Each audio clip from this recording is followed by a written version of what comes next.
ইউটিউবে অনেক দিন ধরে এই ভাইরাল রেসিপিটি দেখছিলাম, তো ভাবলাম যে চটপট বানিয়ে নেওয়া যাক। এর জন্য লাগবে একটা ক্রিম বিস্কুট, তোমরা অরিও বিস্কুটও নিতে পারো। আর এখানে আমার রান্না করতে করতে আমার মেয়েটা জেগে গিয়েছে, যাই হোক ওকে নিয়েই সঙ্গে নিয়েই রান্নাটা করব।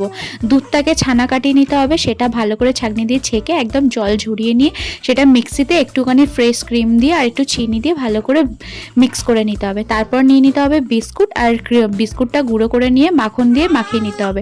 তারপরে যে কোনো একটা বাটি, কাঁচের বোল হলে বেশি ভালো হয়, তার মধ্যে বিস্কুটের গুঁড়োটা দিয়ে তার উপরে ফ্রেশ ক্রিম আর ছানার যে মিক্সটা সেটা দিয়ে তার উপরে আবার বিস্কুটের গুঁড়ো দিয়ে দিতে পারো। আর এই চকলেটটা আমি নিজে থেকে দিয়েছিলাম, তো এইটা দেওয়ার পরে দেখলাম জিনিসটা আরও বেশি ভালো লাগলো।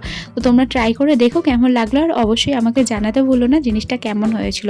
তো ফ্রিজ থেকে বের করে দেওয়ার পরে তো আমরা যে যা মতো নিয়ে খেয়ে নিয়েছিলাম, আর তোমাদের ফিনিশিংয়ে দেখালাম, জানিও কেমন হয়েছে।